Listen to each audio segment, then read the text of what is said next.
Minisita w'abavubuka mu ggwanga Balamu Bahalugale yeeganye eby'okubulankanya ensimbi z'abavubuka abeetaba mu nsisinkano n'omukulembeze w'eggwanga mu nteekateeka ya Afro Arab Youth Conference eyakomekerezeddwa sabbiiti ewedde.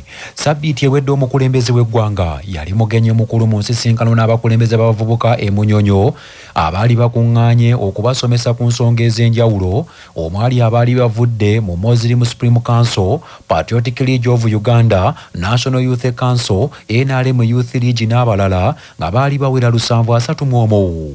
Minisita w'abavubuka Balamu Bahalugale yateekebwa ku nninga ebibinja by'abavubuka bwe baamulumiriza obutabawa nsimbi za transport ng'omukulembeze w'eggwanga bwe yali yabasuubiza. Omukulembeze w'eggwanga Yoweri Kaguta Museveni Tibwabula bwe yali ayogerako eri abavubuka bano yalagira baweebwe transport abazzaayo buli omu akakadde kamu kyokka abavubuka abeetaba mu nsisinkano eno bagamba nti akakadde akaabasuubizibwa babawaako emitwalo 26 nga zaali tezisobola kubatuusa gye baali bavudde. Kyokka Minisita Balamu mu kwogerako ne Kyabasa ategeezezza nti ensimbi zaaweebwa abavubuka abatuufu ng'omukulembeze w'eggwanga bwe yalagira era abo abataafuna nsimbi nti baali tebayitiddwa.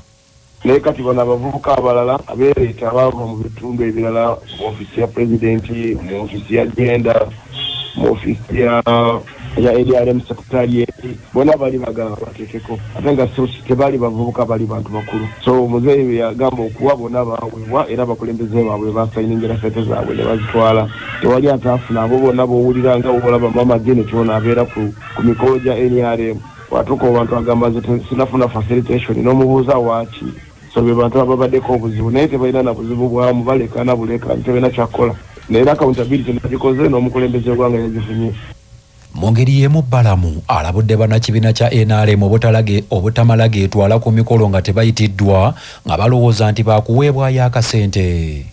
N'ekyo kintu kiri nnyo mu bantu ba NRM bawulira muzeeyi waali nga bajja bwe batabayise wonna bajja. So ndowooza tujja genda tubayigiriza mpola bwetutyo. Oba tebayitiddwa tujja abalina okufuna bye bayitiddwa era bye abaweereddwa transport okudda owaabwe, era tekuli akayenda kwabo abalina okufuna. Just mpisa mbi kwetwala ku mukolo gwe batakuyiseeko nti bakuwe transport. Abantu bayiga okukola, bagende mu butale bakole, bagende mu limiro bakole, naye buli lunaku ne banoonya muzeeyi waali ne bajja ne banoonya muzeeyi ng'olaba fesitival mwezi okabulamu ze zijjawo lwaki tebagenda ne bakola. Akwatidde ekibiina kya Forum for Democratic Change bendera ku bwa pulezidenti bw'eggwanga lino Nathan Nandala Mafabi alabudde abantu mu disitulikiti y'Ekweni nti ku mulundi guno tebakkiriza okugulirirwa olwo ne balonda abantu ab'ekiboggwe wabula bafeeyo okulonda abantu abanaateekawo enkyukakyuka mu ggwanga. Nandala Mafabi agambye nti singa abantu bamulonda obwa pulezidenti bw'eggwanga lino wakukulaakulanya Uganda eno n'okunogera ebizibu by'eggwanga eddagala. Ono ategeezezza nti singa abantu banaalonda abo abasobola okukyusa eggwanga ne bava ku bannabyabufuzi ababagulirira n'obutole bwa sabbuuni, Uganda yakutereera. Kuloma mwezi mupe bululu bwenye kuone buwavu mukyalo muno kyene munapo bululu na buli kyalo mukyalo balanga bati vile kifune milioni 10 buli mwaka, miaka 5 inakuwa 500. Mai boda kugana kuba zipikipiki fo izezi milioni zibiri z'amasasula myaka jenga 5. Ate bannakibiina kya National Unity Platform mu bitundu by'e Butebo bawanjagidde omukulembeze w'ekibiina kyabwe Robert Kyagulanyi Ssentamu amanyiddwa nga Bobi Wine ti bw'atuuka mu buyinza alwanyisa obulyake n'obukenuzi mu ggwanga ti kubanga buziŋŋamizza enkulaakulana. Bano basinzidde mu lukuŋŋaana olutegekeddwa ekibiina kino omukulembeze w'eggwanga gy'agenda okunoonya akalulu.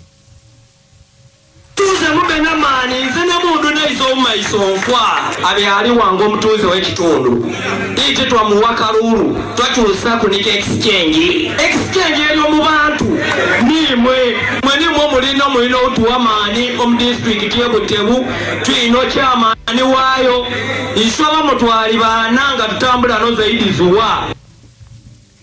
Ebyo nga biri bityo ebitongole ebikuuma ddembe omuli amagye ne poliisi biiriddwa mu bungi mu bitundu ssentebe wa NRM era omukulembeze w'eggwanga Yoweri Kaguta Museveni Tibwabulwa gy'agenda okuwenja akalulu olunaku olwaleero ng'akuyega bannayuganda baddemu okumulonda ku bwa pulezidenti. Omukulembeze w'eggwanga mu ssaawa ntono asuubirwa okutuuka mu bitundu bya Madi Okolo ne Arua okukuyega abeeyo. Omwogezi wa poliisi mu bitundu bino Josephine Angusia asabye abantu bonna abagenda okwetaba mu lukuŋŋaana olugenda okukubwa Yoweri Kaguta Museveni Tibwabulwa akwatidde NRM mu bendera okukuuma empisa saako okugoberera amateeka g'ebyokwerinda. Officers were briefed by the various commanders and deployed accordingly. The general population is turning up at the various venues in large numbers and are generally peaceful and law-abiding. We therefore urge the general public to remain peaceful, law-abiding, and above all, follow the road diversion.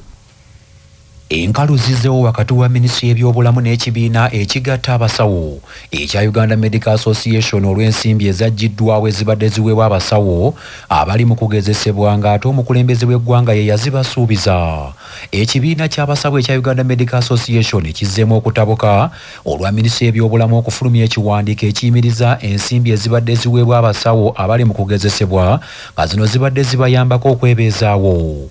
Minisitule y'ebyobulamu egamba nti okukola kino kivudde ku bbula lya nsimbi wabula nga kirese abasawo nga bakukkuluma.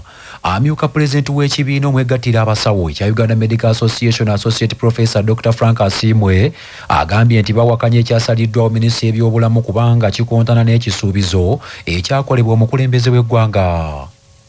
Lwaki bwe batuuka ku by'abasawo bye bakwatamu kati tusaba mu buwombeefu bungi Ministry of Health naddala nnyo Permanent Secretary tusinkana tunnyonnyole kubanga tetumanyi kyatandise kitya ate tulina essuubi ajja twanukula n'abannayuganda tusaba mutusabire kubanga bano abaana tebalina wakujja ssente. Jjukira basemba kufuna ssente mu Gwomukaaga tebabadde basuubula babadde balida amabanja babadde bagenzeewo abasomesa headmaster batutayo abaana bagamba akasente kange bwe kanajja nja kuleeta kati akasente kako tekazze banaakola batya abaana bagenda kukola senior 4 senior 6 P7 banajja wa ssente bagenda bagoba just because tebali notification. Jjukira bw'ofuna notification waba tokkirizagana nayo weeyiiya ng'omuntu omukulu.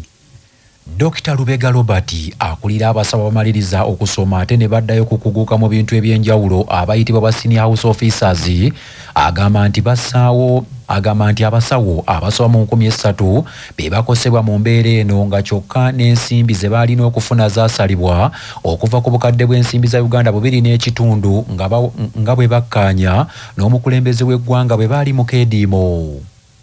Akasente ako katono kuba renti wano mu Uganda dalafa abasajja abafumbo bedroom 1 bedroom house yokka eringa $5,000 so akasente katono naye munaye kabadde katuyambako okubeezaawo obulamu. Asawo basoba mu bisatu abakoseddwa directive eno n'olw'ensonga etusaba nti ministry yetunulemu yeekubemu ttooki. Yes n'ekirala sente zaffe batusasula mu quarters nti bayisa emyezi 3 ne batusasula basemba otusasula mu June w'omwaka guno. Sente kati ze baweerezza zisasula July, August ne September. Ti sente ezo bannaffe n'abaafuna luli mu June bagibbwako. Wabula Dr. Daniel Kyabayinze director mu minisitule y'ebyobulamu avunaanyizibwa ku by'obujjanjabi bitali bya mu malwaliro agambye nti obuzibu buvudde ku nsimbi. Olina okubuuza mu finance tebimwadde muweza febikyaziweereza kubanga ffe tuli conduit we are appropriated and for us tuli point of distribution kiga nti bazireeta tusobola okukolamu ekirala. Baayongera kigenda obikeberere baayongera bayinza okuba balina we bazimba gwe n'olowooza nti baayongeddemu. Bajeti ebanga okuddaabiriza amalwaliro okuzimba amapya oyinza okanga bajeti eyongeddwamu capital expenditure.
you.